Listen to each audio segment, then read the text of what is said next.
Type conversion in C. So C లాంగ్వేజ్లో type conversion అంటాం. దీన్నే ఇంకొక పేరు ఏమంటారంటే టైప్ కాస్టింగ్ అంటాం.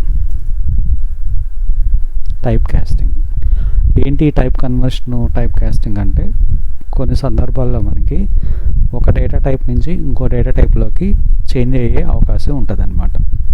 అంటే ఇంటిజర్లో ఉన్న డేటాని ఫ్లోట్లోకి, ఫ్లోట్లో ఉన్న డేటాని ఇంటిజర్లోకి మనం కన్వర్ట్ చేసుకునే ఛాన్సెస్ ఉంటాయి.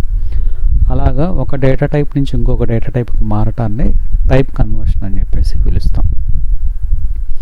అయితే ఈ టైప్ కన్వర్షన్ అనేది మనకి రెండు రకాలుగా ఉంటుంది. ఒకటి ఇంప్లిసిట్ కన్వర్షన్ అంటాం, ఇంప్లిసిట్ కన్వర్షన్.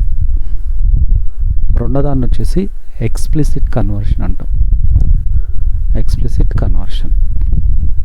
ఇంప్లిసిట్ కన్వర్షన్ అంటే ఆటోమేటిక్గా అదే కన్వర్షన్ జరిగిపోతుంది.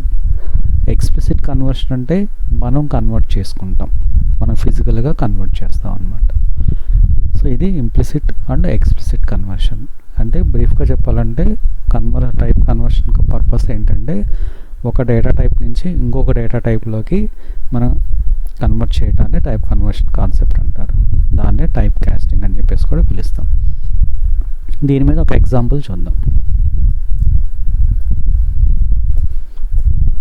Programme for type conversion. Type conversion చూద్దాం.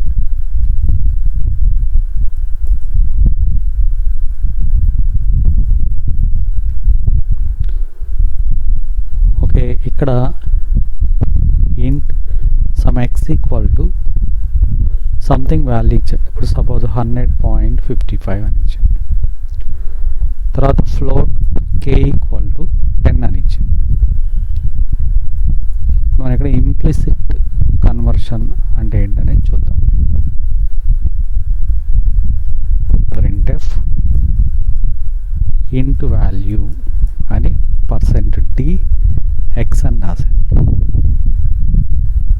తర్వాత ఫ్లోట్ వాల్యూ అని %f k రాసాం. ఇలా రాసాం. సో ఇంట్ వాల్యూ అని చెప్పేసి ఎక్స్లో ఉన్న వాల్యూ ప్రింట్ చేసాం, ఫ్లోట్ వాల్యూ అని చెప్పేసి కేలో ఉన్న వాల్యూని ప్రింట్ చేసాం. ఇప్పుడు దీన్ని మనం రన్ చేసాం. రన్ చేస్తే చూడండి, ఇంట్ వాల్యూ 100 ప్రింట్ అయింది, float value 10 point decimals print అయింది. అంటే ఇప్పుడు యాక్చువల్గా మనకి ఇక్కడ ప్రోగ్రాంలో చూస్తే ఇంట్ డేటా టైప్లో మనం ఎక్స్లో ఎంత ఇచ్చాం వాల్యూ? ఫ్లోట్ వాల్యూ ఇచ్చాం, 100.55 ఇచ్చాం. దాన్ని ఇక్కడ మనం ప్రింట్ చేసేటప్పుడు కూడా %d అన్నాం. అంటే ఇక్కడ మనం ఫ్లోటింగ్ పాయింట్ వాల్యూ ఇచ్చినా కూడా దాన్ని మనం ఇంటిజర్ డేటా టైప్ కింద తీసుకున్నాం కాబట్టి అదే ఆటోమేటిక్గా కన్వర్షన్ చేసేస్తుంది. దాన్ని ఇంప్లిసిట్ కన్వర్షన్ అంటాం. అండ్ ఇప్పుడు ఏమైంది? ఫ్లోట్ టు ఇంట్లోకి మారింది, అంటే ఫ్లోట్ వాల్యూ ఇంట్లోకి మారింది. తర్వాత ఇక్కడ ఫ్లోట్ కే అన్నాం. కే అనే దాంట్లో మనకి ఇక్కడ ఇంటిగ్రల్ వాల్యూ అంటే ఇంటిజర్ వాల్యూ ఇచ్చాం. మనం ప్రింట్ చేసేటప్పుడు ఇక్కడ ఫ్లోట్ ఫార్మాట్లో ప్రింట్ చేస్తే ఈ ఇంటిజర్ వాల్యూ ఫ్లోట్లోకి కన్వర్ట్ అయింది. అంటే దానికి ఇక్కడ డెసిమల్ వాల్యూస్ అనేవి యాడ్ అయినాయి అన్నమాట. ఇలాగా ఆటోమేటిక్గా కన్వర్షన్ చేసుకుంటుంది. దాన్ని ఇంప్లిసిట్ కన్వర్షన్ అంటాం. అంటే ఇక్కడ మనం ఇచ్చిన వాల్యూని బట్టి ఆటోమేటిక్గా అదే డేటా టైప్ కింద కన్వర్ట్ చేసుకుంటుంది. అంటే ఇక్కడ మనం ఇంటిజర్ తీసుకున్నాం కదా అని చెప్పేసి దాన్ని ఇంటిజర్లోకి కన్వర్ట్ చేయాలి ఆటోమేటిక్గా. అంటే ఇక్కడ మనం ఫ్లోట్ వాల్యూ అయినా సరే దాన్ని ఇంట్లోకి కన్వర్ట్ చేసేసుకుంది. ఇక్కడ ఇంటిగ్రల్ వాల్యూ అయినా సరే దాన్ని ఫ్లోట్లోకి ఆటోమేటిక్గా కన్వర్ట్ చేసుకుంది. దీన్ని ఇంప్లిసిట్ కన్వర్షన్ అని చెప్పేసి పిలుస్తాం. అంటే ఆటోమేటిక్ కన్వర్షన్ అనేది జరుగుతుంది. ఇంకా ఎక్స్ప్లిసిట్ కన్వర్షన్ ఎలాగనేది చూద్దాం. దీనికోసం ఇంటిజరు, క్యారెక్టరు, ఫ్లోటు కొన్ని వేరియబుల్స్ తీసుకుందాం. సపోజ్ నేను ఇక్కడ ఇంట్ ఎక్స్ ఈక్వల్ టు 65 అంటే మనకి తెలియటం మీనింగ్ఫుల్గా ఉండటం కోసం ఇస్తున్నాను. తర్వాత క్యార్ ఆల్ఫా ఈక్వల్ టు స్మాల్ ఏ ఇచ్చాను. తర్వాత ఫ్లోట్ అమౌంట్ ఈక్వల్ టు 1500.55 ఇలా ఇచ్చాను. 3 వాల్యూస్ ఇచ్చాను. సో ఇక్కడ యాజ్ యూజువల్గా ఇంట్ వాల్యూ %d x అంటే వాటిలో ఉన్న వాల్యూస్ యాజ్ ఇట్ ఈస్గా ప్రింట్ చేసుకుంటూ వచ్చేద్దాం. ఫ్లోట్ %f ఫ్లోట్ వచ్చేసి అమౌంట్ కాబట్టి ఓకే. తర్వాత printf character value %c alpha. Okay, ఇప్పుడు ఇలా ఇచ్చేసాం. జస్ట్ ఈ విధంగా ఇచ్చేసాం. ఇప్పుడు మనకి ఇక్కడ ఏం లేదు, జస్ట్ వేరియబుల్స్ తీసుకున్నాం. ఆ వేరియబుల్స్ యాక్చువల్ డేటా టైప్స్ని ప్రింట్ చేసాం. యాక్చువల్ డేటా టైప్స్ అంటే ఇక్కడ మనం ఇంటిజర్ తీసుకున్నాము. సో ఎక్స్ని ఇంటిజర్గా తీసుకున్నాం కాబట్టి ఆ ఎక్స్ ఇక్కడ మనం ప్రింట్ చేసాము. తర్వాత నెక్స్ట్ ఆల్ఫా తీసుకున్నాము, ఇక్కడ ఏ అన్నాం దాంట్లో దాన్ని ప్రింట్ చేసాం. అమౌంట్ డెసిమల్ వాల్యూలో తీసుకున్నాము, దాన్ని ఇక్కడ ప్రింట్ చేసాం. It's clear. ఇప్పుడు అంటే ఇది రన్ చేద్దాం, ఇక్కడ వరకు రన్ చేద్దాం. ఓకే, యాజ్ యూజువల్ వాల్యూస్ అయితే ప్రింట్ అయిపోయినాయి. ఇప్పుడు వీటిని కన్వర్ట్ చేద్దాం. వీటిని కన్వర్ట్ చేసి వేరియబుల్ అయినా స్టోర్ చేయొచ్చు, లేదా వాటిని డైరెక్ట్గా అయినా ప్రింట్ చేయొచ్చు. డైరెక్ట్గా ప్రింట్ చేయటం అంటే ఫర్ ఎగ్జాంపుల్ printf ఇంట్ వాల్యూ అని చూసారా, ఇంట్ ఎక్స్లో 65 ఉంది కదా, దాన్ని ఇంటూ క్యార్ కన్వర్షన్ ఉంది. అంటే ఇంట్లో ఉన్న వాల్యూని క్యారెక్టర్లోకి కన్వర్ట్ చేస్తున్నా. చూడండి, ఇంట్లో ఉన్న వాల్యూని క్యారెక్టర్లోకి కన్వర్ట్ చేస్తున్నా. క్యారెక్టర్లోకి కన్వర్ట్ చేయడం కోసం ఇక్కడ %c అంటే ఫార్మాట్ స్పెసిఫైయర్ క్యారెక్టర్లో కన్వర్ట్ %c అని రాసి చూడండి, ఇక్కడ మనం ఎలా కన్వర్ట్ చేస్తామంటే బ్రాకెట్లో ఆ కన్వర్షన్ డేటా టైప్ రాసి ఎక్స్, అంతే. ఎక్స్ నేటివ్ డేటా టైప్ ఏంటి, ఇంటిజర్. సో దాన్ని ఇక్కడ మనం ఎలా మారుస్తున్నాం, క్యారెక్టర్లోకి కన్వర్ట్ చేసాం. ఆ క్యారెక్టర్లోకి కన్వర్ట్ అయ్యి వచ్చిన ఫార్మాట్ స్ట్రింగ్ ఏదైతే ఉందో %c అది ప్రింట్ అయిపోతుంది. ఇలా అనమాట.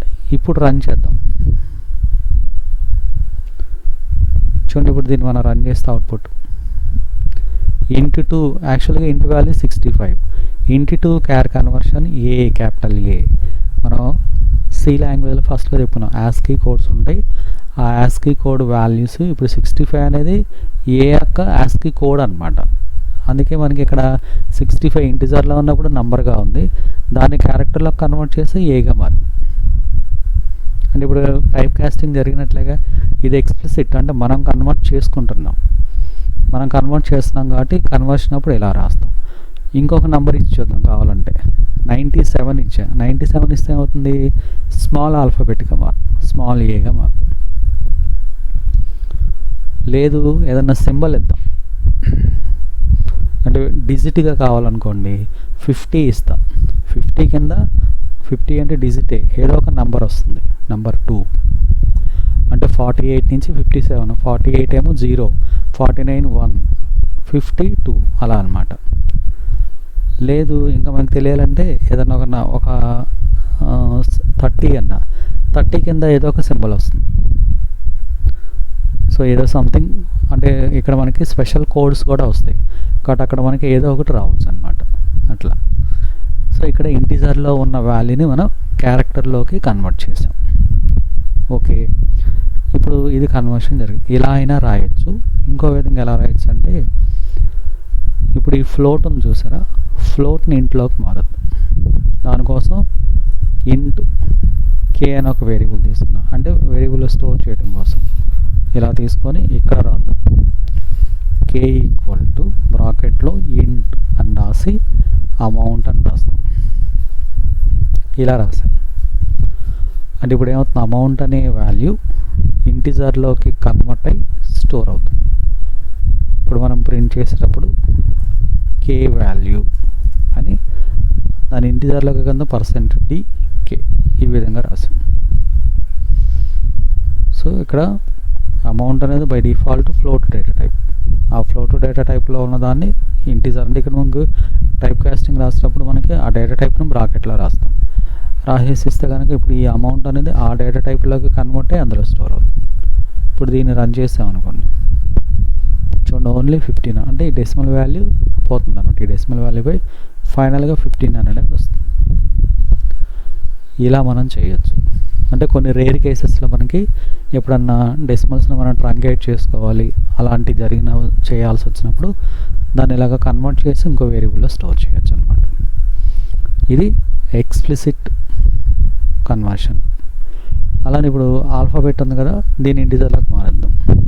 దానికోసం ఇక్కడ printf char to int conversion %d. చూడండి ఇక్కడ %d, ఎందుకని అది క్యారెక్టర్, దాన్ని ఇంటిలోకి మారుస్తున్నా. %d అని ఇక్కడ ఇంట్ అని పక్కన ఆల్ఫా అని ఇస్తాం. ఇలా ఇస్తాం. ఒక నిమిషం, బ్రాకెట్ క్లోజ్ అయింది. ఓకే, ఇలా రాసాం.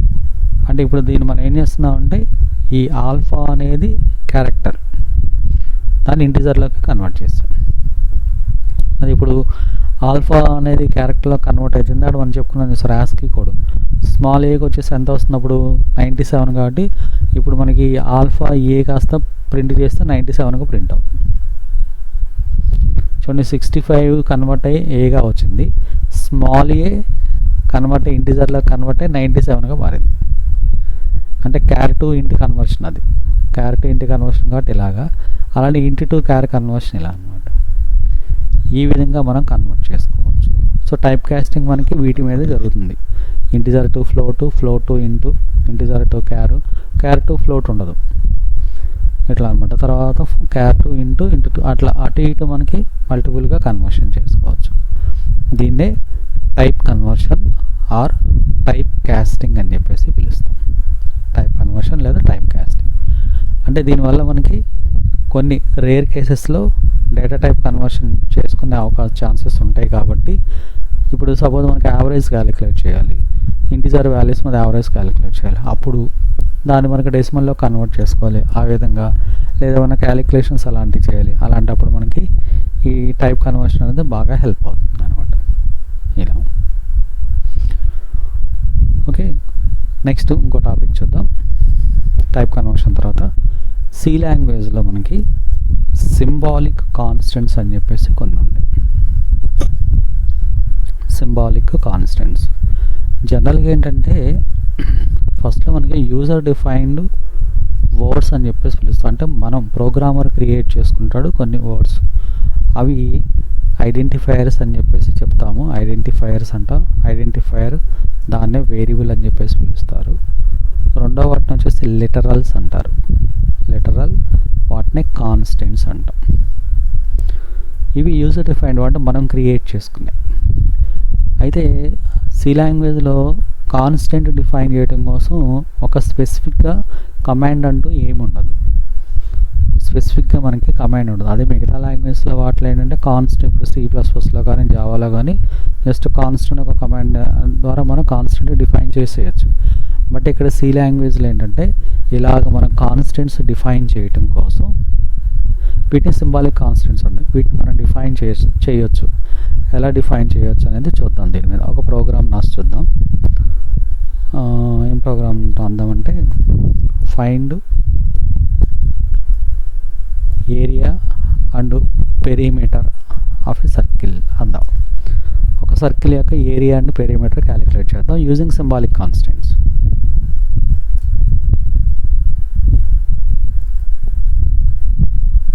ఓకే, ఫ్లోట్ ఫస్ట్ రేడియస్ తీసుకుందాం, సర్కిల్ యొక్క రేడియస్ తీసుకుందాం, తర్వాత దాని యొక్క ఏరియా తీసుకుందాం, తర్వాత దాని యొక్క పెరిమీటర్ తీసుకుందాం. ఇప్పుడు నేను ఇక్కడ ఏం చేస్తున్నాను అంటే printf enter radius of a circle, ఒక సర్కిల్ యొక్క రేడియస్ ఇన్పుట్ చేయమంటున్నాం.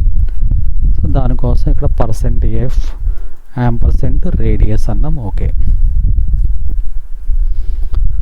తర్వాత రేడియస్ కనుక్కున్న తర్వాత ఏరియా కనుక్కోవాలి. ఏరియాకి ఏంటి మనకి ఫార్ములా ఉంటుంది కదా, ఒక సర్కిల్ యొక్క ఏరియా కనుక్కోవాలంటే ఏరియా ఫార్ములా ఏంటి మనకి πr² అంటాం.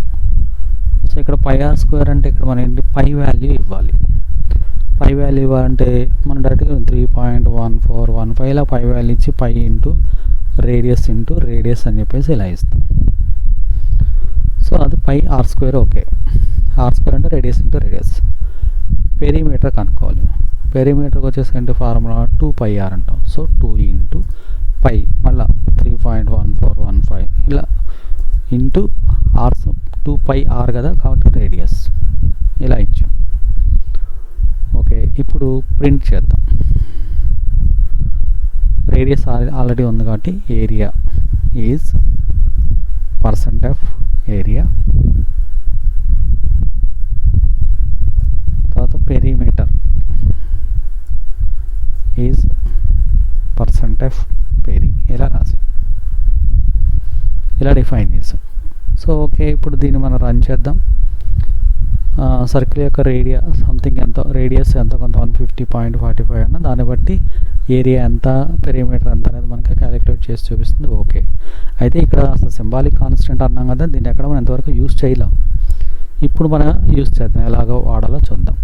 ఇప్పుడు నేను పై వాల్యూ ఇస్తున్నాను చూసారా, ఇలాగా ఈ పై వాల్యూని ఏం చేస్తానంటే ఒక కాన్స్టెంట్లో పెట్టేసుకుంటాం.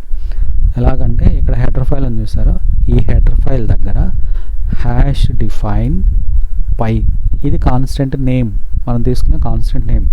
వేరియబుల్ నేమ్ లాగానే ఇది కూడా మనకి రూల్స్ ఉంటాయి. ఏంటి, సింగిల్ వర్డ్ ఉండాలి, స్పేస్ లేకుండా. పై అని చెప్పేసి ఇక్కడ ఎలా ఇచ్చేస్తా 3.14 అంటే పై వాల్యూ దానికి ఇస్తా. ఇప్పుడు ఈ వాల్యూ దీనికి అసైన్ అయిపోతుంది, మనం ఇచ్చిన వాల్యూ దానికి అసైన్ అవుతుంది. ఇప్పుడు నేను ఇక్కడ పై వాల్యూ యూజ్ చేస్తున్నాను అనుకోండి, అప్పుడు ఏముంటాను, ఇక్కడ డైరెక్ట్గా ఆ కాన్స్టెంట్ ఇక్కడ వాడేస్తాను అంతే, ఇలా యూజ్ చేస్తాం, సింపుల్గా అయిపోతుంది.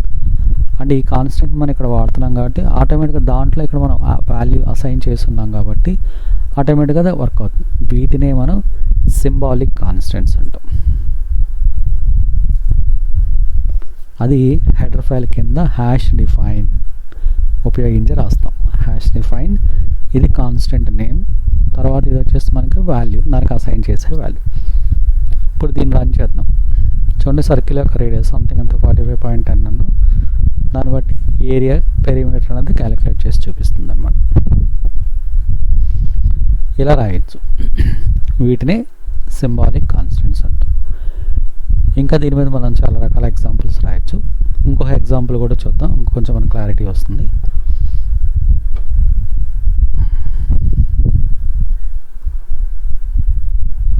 ఫైండ్ లీప్ ఇయర్, లీప్ ఇయర్ని ఫైండ్ అవుట్ చేద్దాం.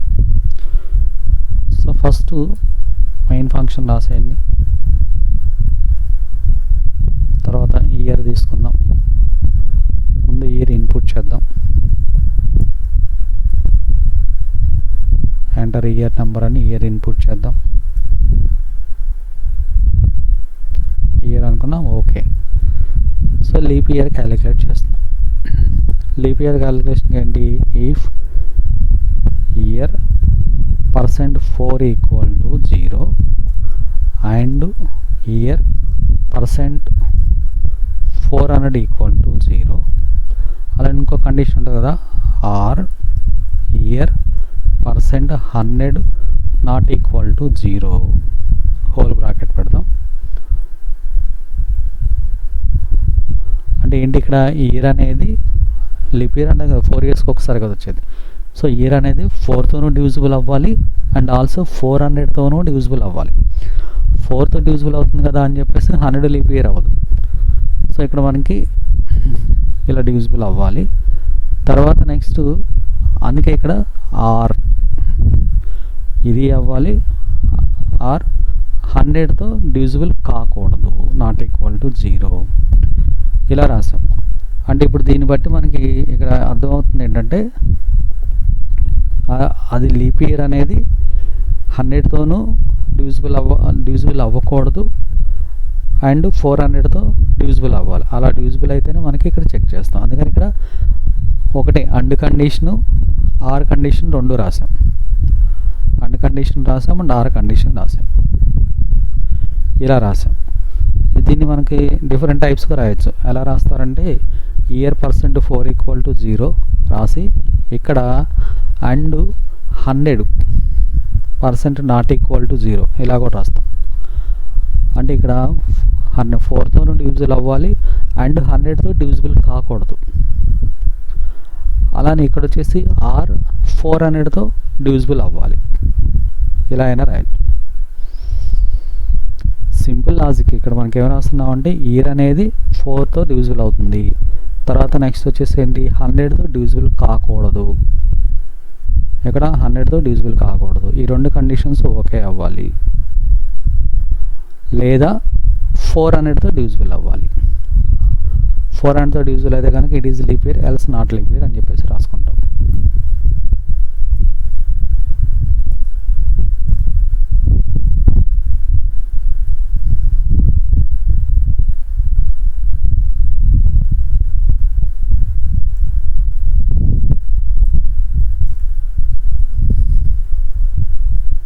నాట్ లీప్ ఇయర్ ఇలా రాసాం.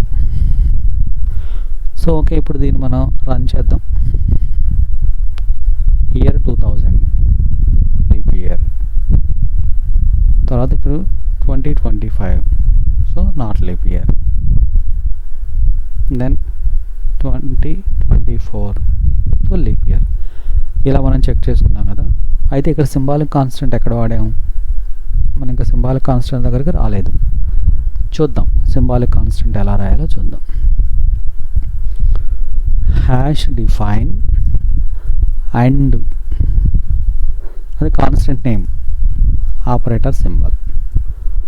Hash define or constant name symbol.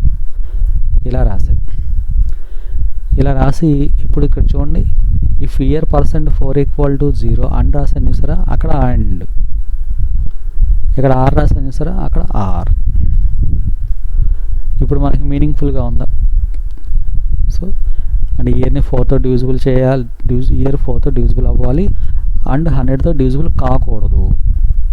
అలానే లేదా ఇయర్ 400తో డివిజిబుల్ అవ్వాలి. సో ఇక్కడ ఆ సింబల్ని నేనేం చేశాను, కాన్స్టెంట్లో పెట్టేసుకున్నాను. పెట్టుకొని ఆ సింబల్ వచ్చినప్పుడు నేను ఇక్కడ కాన్స్టెంట్ వాడతాను. ఇప్పుడు సేమ్ యాజ్ యూజువల్గానే రన్ చేస్తే మనకి ఇక ఆ ఇయర్ని బట్టి ఆటోమేటిక్గా మనకి డిస్ప్లే అవుతుంది. 2020 ఓకే లీప్ ఇయర్ ఇలా అనమాట. ఇలా మనం చెక్ చేసుకోవచ్చు. ఇది సింబాలిక్ కాన్స్టెంట్స్. వీటిని సింబాలిక్ కాన్స్టెంట్స్ అంటాం. సో ఇంకా ఎక్కువగా మనకి డేటా స్ట్రక్చర్స్ వాటిలో యారేస్ తీసుకుంటాం. యారేస్ అలాంటివి డిఫైన్ చేసేటప్పుడు అంటే ఎక్కువగా ఎలా రాస్తారంటే హ్యాష్ డిఫైన్ మ్యాక్స్ సైజ్ 10 అంటాం. సో మ్యాక్స్ సైజ్ 10 అంటాం. ఇప్పుడు నేను ఒక యారే డిఫైన్ చేస్తాను అనుకోండి, ఇంట్ ఎక్స్ లోపల మ్యాక్స్ సైజ్ అనేస్తాను అంతే. ఇప్పుడు అరే సైజ్ ఎంత అంటే ఆల్రెడీ ఇక్కడ మనకి మ్యాక్స్ సైజ్ ఇచ్చేసాం కదా, సో ఆ 10 అనేది దానికి వచ్చేస్తుంది అనమాట. దీన్ని ఇలా మనం డిఫైన్ చేసుకోవచ్చు. ఇలా రాయొచ్చు అనమాట. వీటిని సింబాలిక్ కాన్స్టెంట్స్ అంటాం. అంటే ఈ హ్యాష్ డిఫైన్ రాసేటప్పుడు హ్యాష్ డిఫైన్ ఇక్కడ మనం ఎలా రాస్తుంది చూడండి, హ్యాష్ డిఫైన్ తర్వాత కాన్స్టెంట్ నేమ్, ఆ కాన్స్టెంట్కి వాల్యూ. ఇది కాన్స్టెంట్ నేమ్ వాల్యూ, అది వాల్యూ కావచ్చు, సింబల్ కావచ్చు, వాట్ ఎవర్ ఇట్ మేబీ ఏదైనా కావచ్చు. ఇందాక మనం ఎలా అయితే హ్యాష్ డిఫైన్ పై వాల్యూ అలా ఇచ్చామో అలా కావచ్చు. ఇప్పుడు మ్యాక్స్ సైజ్ అనేది కాన్స్టెంట్ నేమ్, దానికి అసైన్ చేస్తున్న వాల్యూ. ఇక్కడ ఈక్వల్ టు అలా ఏముండదు మనకి, జస్ట్ పక్కన వాల్యూ ఇచ్చేస్తాం. సో ఆ వాల్యూ ఆటోమేటిక్గా ఆ కాన్స్టెంట్కి అసైన్ అయిపోతుంది అనమాట. దాన్ని ప్రోగ్రాంలో మనకి ఎక్కడ కావాలంటే అక్కడ ఆ ప్రోగ్రాంలో దాన్ని మనం యూజ్ చేసుకుంటూ వెళ్ళిపోవచ్చు అనమాట. సో ఇవి సింబాలిక్ కాన్స్టెంట్స్ అని చెప్పేసి పిలుస్తాం సిలో.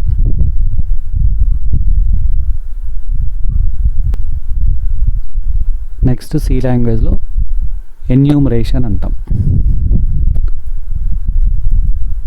ఎన్యూమరేషన్ ఏంటి? ఎన్యూమరేషన్ దీన్ని షార్ట్ ఫామ్లో ఈనమ్ అని చెప్పేసి పిలుస్తాం. ఎన్యూమరేషన్ చూడండి, ఇక్కడ ఏమన్నా ఈనమ్ is a user defined data type. అంటే మనం క్రియేట్ చేసుకున్న ఒక data type that provides A way to assign meaningful names to A set of integral constants. It enhances code readability and maintainability by replacing magic numbers అన్నాం. ఇక్కడ అంటే ఈనమ్ అనేది ఒక user define, మనం ఓన్గా క్రియేట్ చేసుకునే డేటా టైప్. ఏమైనా మనం కాన్స్టెంట్ వాల్యూస్ అలాంటివి అసైన్ చేయాలి అనుకున్నప్పుడు దీన్ని ఉపయోగిస్తాం. ఈ ఎన్యూమరేషన్ ఎలా డిఫైన్ చేస్తాం అంటే ఈనమ్ అనేది కీవర్డ్. ఇక్కడ మనం తీసుకునే నేమ్ అంటే ఒక కాన్స్టెంట్ నేమ్ ఏదైతుందో అది ఇక్కడ అంటే ఎన్యూమరేషన్ డేటా టైప్ నేమ్ తీసుకొని దాంట్లో మనం ఇక్కడ కాన్స్టెంట్స్ అసైన్ చేసుకుంటూ వస్తాం. ఇప్పుడు ఇక్కడ చూడండి, ఒక ఎగ్జాంపుల్ తీసుకుంటే ఇక్కడ ఈనమ్ డే అన్నాం. సో డే అనేది వచ్చేసి మనకి ఇక్కడ ఎన్యూమరేషన్ తీసుకునేది వేరియబుల్ డే అనేది, దాంట్లో మనం ఇక్కడ కాన్స్టెంట్స్ తీసుకున్నాం. అయితే బై డిఫాల్ట్గా మనం ఇక్కడ తీసుకున్న కాన్స్టెంట్కి ఇప్పుడు సండే మండే అనుసరి బై డిఫాల్ట్ వాల్యూ 0 ఉంటుంది దీనికి. బై డిఫాల్ట్గా దీనికి 0 1 2 3 4 అలా. ఇప్పుడు దీనికి మనం ఎలా యాక్సెస్ చేస్తామంటే ఈనం డే అనే దాన్ని ఇక్కడ ఇది ఒక వేరియబుల్లో పెట్టుకున్నాం. టుడే అని మనం ఒక వేరియబుల్లో పెట్టుకొని ఆ టుడేలో మనం మండే స్టోర్ చేసాం అనుకోండి, మండేలో ఏదైతే వాల్యూ ఉందో ఆ వాల్యూ అనేది మీకు టుడేలోకి వెళ్ళిపోతుంది. ఇది అంటే ఒక చిన్న ఎగ్జాంపుల్ చూద్దాం, మనకు అర్థమవుతుంది. So program for enum data type, జనరల్గా దీని వచ్చేసి యూజర్ డిఫైన్డ్ డేటా టైప్ అంటాం. ఎన్యూమరేషన్ కింద మనం ఏమైనా కాన్స్టెంట్ వాల్యూస్ కానీ అలాంటి ఏమైనా కొంచెం లాజిక్ వాల్యూస్ అలాంటివి ఏమైనా పెట్టుకోవాలనుకున్నప్పుడు, అంటే ఇప్పుడు చాయిస్ 1 అంటే లేదు మనకు కొన్ని రేంజెస్ పెట్టుకుంటాం, లో వాల్యూ ఎంత, హై వాల్యూ ఎంత, మీడియం వాల్యూ ఎంత, అలాంటి ఏమైనా వాల్యూస్ అసైన్ చేసుకోవాలనుకుంటే ఈనం అనేది మనకు బాగా హెల్ప్ అవుతుంది అన్నమాట.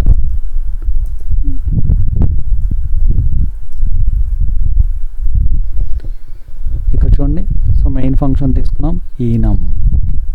ఇక్కడ మన సింటాక్స్ ప్రకారం కూడా చూడండి ఈనం, ఇక్కడ ఎన్యూమరేషన్ నేమ్ తీసుకుంటాం, ఎన్యూమరేషన్ నేమ్. సపోజ్ ఇక్కడ మనం డే అనుకుందాం అనుకొని ఇక్కడ లోపల లిస్ట్ ఆఫ్ ఇంటిజర్స్ ఉంటాయి, అంటే ఐ మీన్ ఇంటిజర్ కాన్స్టెంట్స్ అంటాం. సో ఆ కాన్స్టెంట్స్ ఉంటాయి కాబట్టి వాటిని మనం ఇక్కడ అసైన్ చేయొచ్చు. అయితే ఇక్కడ మనకు ఫుల్గా రాయాల్సిన పని లేదు, ఇక్కడ సండే అని రాశారు, మన లేదు, నేను జస్ట్ సింపుల్గా సండే మండే, ఇది కాన్స్టెంట్స్ లిస్ట్ అనమాట. అంటే మనకి ఎన్ని లిస్ట్ ఆఫ్ కాన్స్టెంట్స్ ఉండాలో పెట్టుకుంటాం, ఇలా డిఫైన్ చేసాం. ఓకే, దెన్ ఇది మనం క్లోజ్ చేసుకున్నాం. ఇలా ఇక్కడ వచ్చేసి ఏంటి, బై డిఫాల్ట్గా మనకి ఇలా ఫుల్ ఫ్లెడ్జెడ్గా మనం నేమ్ అనేది అసైన్ చేసుకుని ఇక్కడ సింపుల్గా తీసుకున్నాం. అయితే వీటిలో చూడండి, ఇక్కడ ఇప్పుడు సండే వాల్యూ ఎంత అవుతుందంటే ఫస్ట్ ఉన్న వాల్యూ 0, తర్వాత 1 2 3 4 అలా ఆటోమేటిక్గా అసైన్ అయిపోతుంది. ఇప్పుడు దీన్ని నేను ఒక వేరియబుల్లో స్టోర్ చేసుకుంటున్నాను, ఎలాగా ఈనం డే అని చెప్పేసి సపోజ్ టుడే అనే దాంట్లో పెట్టుకున్నాం. సో టుడే అనేది మనకి వేరియబుల్, అది ఏ వేరియబుల్, ఎన్యూమరేటెడ్ వేరియబుల్, అంటే ఎన్యూమరేషన్ టైప్ అనమాట. టుడే కావచ్చు, సమ్ ఎక్స్ కావచ్చు, ఏదో ఒకటి పెట్టుకున్నాం. ఓకే, ఇప్పుడు ఈ టుడేలో నేను ఏం చేస్తాను అంటే ఆ కాన్స్టెంట్ స్టోర్ చేసుకుంటున్నా. కాన్స్టెంట్ ఇప్పుడు సండే అనేది స్టోర్ చేశాను. ఇప్పుడు టుడేలో ఏముంటుంది, సండే ఉంటుందా అంటే ఉండదు, సండేలో ఉన్న వాల్యూ ఉంటుంది. చూడండి ఇక్కడ టుడే వాల్యూ అని %d టుడే ప్రింట్ చేసాం, ఇలా రాసాం. చూడండి దాంట్లో ఉన్న వాల్యూ ఏదైతే ఉందో ఆ వాల్యూ 0 ప్రింట్ అవుతుంది. అంటే బై డిఫాల్ట్ వాల్యూ 0, మనకి బై డిఫాల్ట్ 0 కాబట్టి ఆటోమేటిక్గా డిఫాల్ట్ వాల్యూ అనేది వచ్చేస్తుంది, ఇలా ఆటోమేటిక్గా వచ్చేస్తుంది. టుడే ఈక్వల్ టు సండే, సండేలో డిఫాల్ట్గా 0 ఉంది కాబట్టి 0 అనేది అసైన్ అయిపోయింది. లేదు ఇప్పుడు నేను దీంట్లో వాల్యూ మార్చాను, సపోజ్ ఫ్రైడే అని పెట్టాను. సో ఫ్రైడే వాల్యూ ఎంత, ఇప్పుడు 0 నుంచి స్టార్ట్ అవుతుంది కూడా ఫ్రైడే ఆటోమేటిక్గా మనకి 5. సో ఇప్పుడు రన్ చేసాం, టుడే వాల్యూ ఇలా అనమాట. అయితే ఇక్కడ మనం అనుకోవచ్చు ఇదేంటి బై డిఫాల్ట్ 0 నుంచి స్టార్ట్ అవుతుంది కదా, మనకు కావాల్సిన దాని నుంచి మనం స్టార్ట్ చేసుకోలేమో, చేయొచ్చు. దీనికోసం చూద్దాం, ఇంకోటి చూద్దాం. ఈనం ప్రయారిటీ అని డిఫైన్ చేసి లో మిడ్ హై ఇలా పెట్టాను, ఇలా డిఫైన్ చేసాం. ఓకే, ఇప్పుడు ఇక్కడ నేనేం చేస్తున్నా అంటే ఈనం ప్రయారిటీ PRI అని పెట్టాను ఫర్ ఎగ్జాంపుల్. ఇలా డిఫైన్ చేశాను కదా. తర్వాత నేను ఇక్కడ ఏమంటున్నానంటే PRI అంటే మనం డిఫైన్ చేసిన వేరియబుల్ ప్రయారిటీ కోసం పెట్టి దాంట్లో లో అని పెట్టాను. లో అని పెడితే ఇక్కడ లో ప్రయారిటీ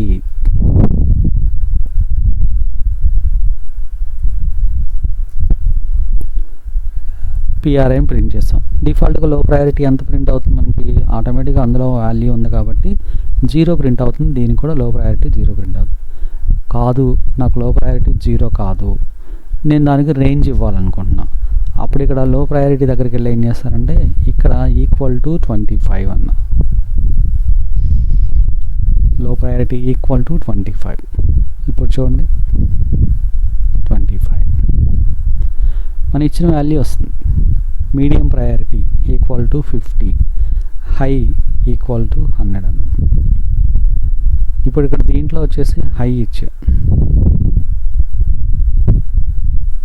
హై ప్రయారిటీ ఇలా అంటే మనం ఏ వాల్యూస్ ఇస్తే ఆ వాల్యూస్ వాటిలో అసైన్ అవుతాయి అన్నమాట. మనం ఇచ్చిన వాల్యూస్ అంటే కస్టమ్ వాల్యూస్ని కూడా మనం పెట్టుకోవచ్చు. కస్టమ్ వాల్యూస్ని కూడా ఆ కస్టమ్ వాల్యూస్ని పెట్టుకొని మనం డిఫైన్ చేయొచ్చు. అసలు మన వాల్యూస్ ఇవ్వకపోతే ఇక్కడ కాన్స్టెంట్స్ ఇలా డిఫైన్ చేస్తే బై డిఫాల్ట్గా 0 తీసుకుంటుంది. ఆటోమేటిక్గా వాటికి బై డిఫాల్ట్ వాల్యూ 0 తీసేసుకుంటుంది. అలా కాదు అనుకుంటే మనం కస్టమ్ వాల్యూస్ ఇచ్చుకుంటాం. అయితే కస్టమ్ వాల్యూస్ మనకి ఇంక్రిమెంట్ ఆర్డర్లోనే ఉండాలి.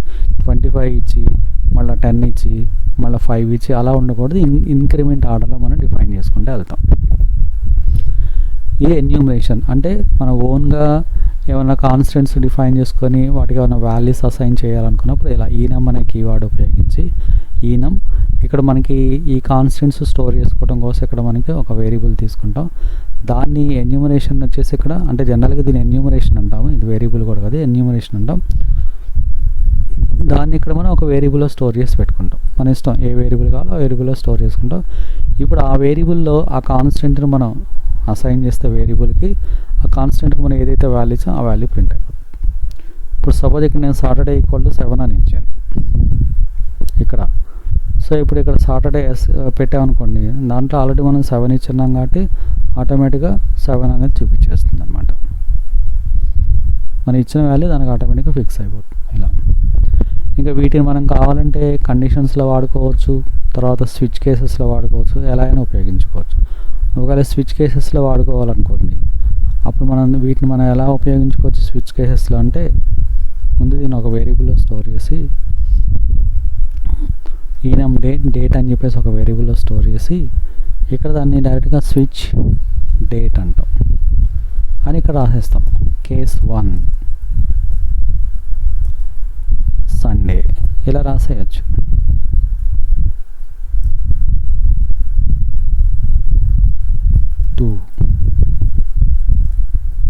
మండే. ఈ విధంగా మనం మల్టిపుల్ కేసెస్ రాసుకోవచ్చు. డైరెక్ట్గా నేను లాస్ట్ రాసిన కేస్ 7.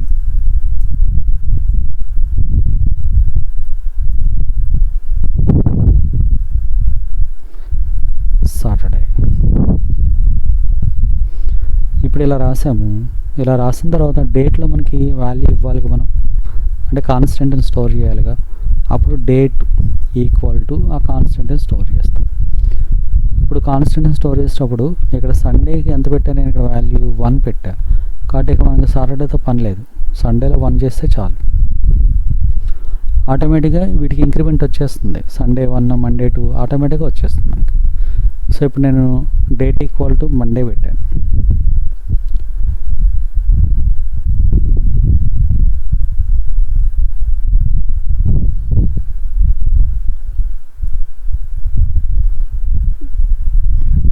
చూడండి ఆటోమేటిక్గా మండే ప్రింట్ అయిపోతుంది. అంటే మండేలో వాల్యూ 2 ఉంది కాబట్టి అది ప్రింట్ అవుతుంది. డేట్ ఈక్వల్ టు మండే, అందులో ఉన్న వాల్యూ 2 కాబట్టి 2 అంటే సండే 1 ఉంది, ఆటోమేటిక్గా మండే 2 ఆ సీక్వెన్స్ వచ్చేస్తుంది అన్నమాట. ఆ సీక్వెన్స్ ప్రకారం వాల్యూస్ని అదే ఆటోమేటిక్గా స్టోర్ చేసుకుంటూ వెళ్ళిపోతుంది. ఇలా డిఫైన్ చేసుకోవచ్చు. ఈ విధంగా మనకి సింబాలిక్ కాన్స్టెంట్స్ అనేది రాసుకోవచ్చు. అంటే వీటి వల్ల ఏమవుతుందంటే మనకి మనం ఓన్గా ఏదన్నా డేటా టైప్ అలా మెన్షన్ చేయాలి అనుకున్నప్పుడు ఇది ఉపయోగపడుతుంది అనమాట. అంటే వీటి వల్ల ఏమవుతుందంటే కాన్స్టెంట్స్ ఏమైనా మనం డిఫైన్ చేసుకోవాలి అంటే వాటికి వాల్యూస్తో ఏమైనా డిఫైన్ చేసుకోవాలనుకున్నప్పుడు ఈ విధంగా డిఫైన్ చేసుకోవచ్చు. ఓకే, ఇట్లా నెక్స్ట్ ఇంకొక టాపిక్ చూద్దాం. సిలో ఎన్యూమరేషన్ తర్వాత టైప్ డెఫ్ అంటాం. టైప్ డెఫ్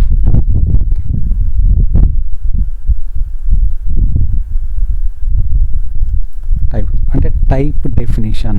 దీని మీనింగ్ ఏంటంటే టైప్ డెఫినిషన్. ఇది ఒక కీవర్డ్.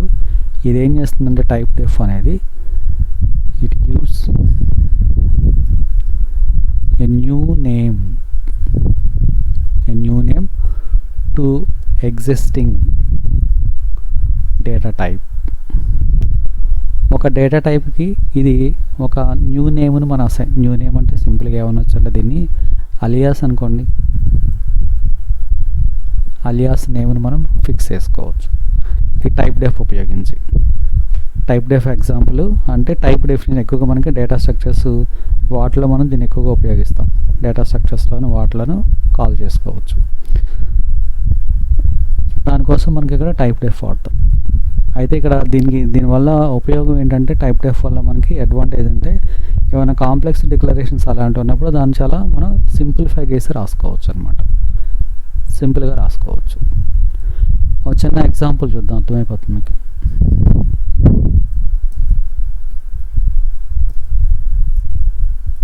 టైప్ డెఫ్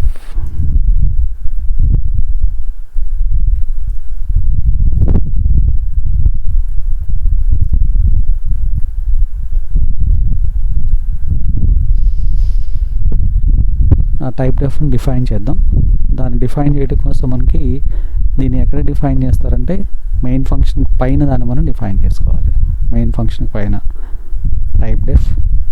ఇప్పుడు ఇంట్ అనే డేటా టైప్ ఉంది కదా, దాన్ని నేను ఇక్కడ ఇంటీజర్ అని రాశాను. ఇంట్ అనే డేటా టైప్ని ఇంటీజర్ అని చెప్పేసి రాసుకున్నాం. ఇప్పుడు నేను ఇక్కడ ఏమంటారంటే ఇంటీజర్ x = 10 ఇలా రాశాను. అంటే ఇంట్ అనేది నాకు కావద్దు, ఇలా రాసుకున్నాం. సో x వాల్యూ %dx అన్నా. ఇలా నేను మీనింగ్ఫుల్గా రాసుకున్నా ఇంటీజర్ అని. చూడండి x వాల్యూ ప్రింట్ అయిపోతుంది. ఈ విధంగా రాసుకోవచ్చు. అంటే typedef existing data type new name ఇలా తీసుకుంటాం అన్నమాట. అంటే దానికి అలియాస్ నేమ్ అనుకోండి, సింపుల్గా దానికి అలియాస్ నేమ్. ఇప్పుడు సపోజ్ మనకి ఇంకొక ఎగ్జాంపుల్ చూద్దాం. టైప్ డెఫ్ అన్సైన్డ్ ఇంట్ అని ఒక డేటా టైప్ ఉంటుంది. అన్సైన్డ్ ఇంట్ ఏంటి? అన్సైన్డ్ ఇంట్కి మామూలు ఇంటికి అన్సైన్డ్ ఇంటికి తేడా ఏంటంటే, మామూలుగా మనం ఇంట్ అని రాస్తాం కదా, ఇంటికి అన్సైన్డ్ ఇంటికి తేడా ఏంటంటే ఇంటేమో నెగిటివ్ వాల్యూస్ని తీసుకుంటుంది, ఆల్సో పాజిటివ్ వాల్యూస్ని తీసుకుంటుంది. బట్ అన్సైన్డ్ ఇంట్ అంటే ఓన్లీ పాజిటివ్ వాల్యూసే తీసుకుంటుంది. అంటే ఇదేమో మైనస్ నుంచి స్టార్ట్ అవుతుంది, ఇదేమో 0 నుంచి స్టార్ట్ అవుతుంది. 0 అంటే అన్సైన్డ్, సింపుల్గా చెప్పండి unsigned integer means only positive వాల్యూసే తీసుకుంటాం. ఇప్పుడు అన్సైన్డ్ ఇంట్ అని చూసారా, దీన్ని సింపుల్గా నేను ఏమంటానంటే ui అని రాసాను. అన్సైన్డ్ ఇంట్ అని రాసాను. సో ui ఏమైనా కన్ఫ్యూజన్గా ఉందనుకుంటే యూ ఇంట్ అనుకోండి.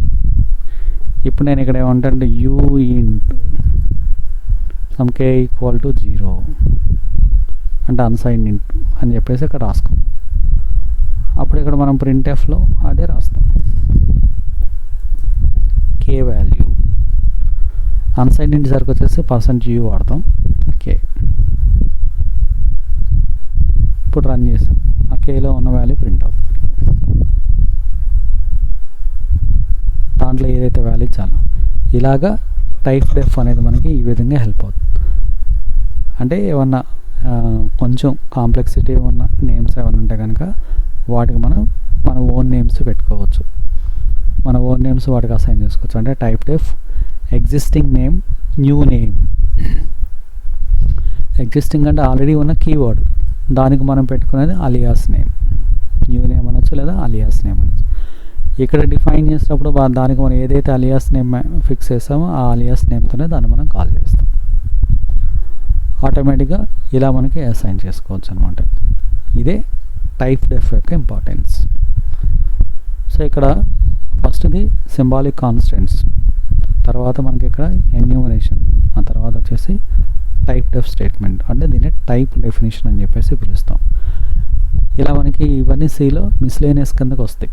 అంటే జనరల్గా ఏంటంటే ఇక్కడ మనం డిఫైన్ చేసేటప్పుడు ఈ విధంగా ప్రోగ్రామ్ని కస్టమైజ్ చేసి రాసుకోవచ్చు. ఆ కస్టమైజేషన్ వల్ల అంటే మనకి ప్రోగ్రామ్ కొంచెం సింప్లిఫై అవుతుంది. అలా సింప్లిఫికేషన్ కోసం ఈ ప్రోగ్రామింగ్ అనేది ఉపయోగించుకోవచ్చు అనమాట. సో ఇవి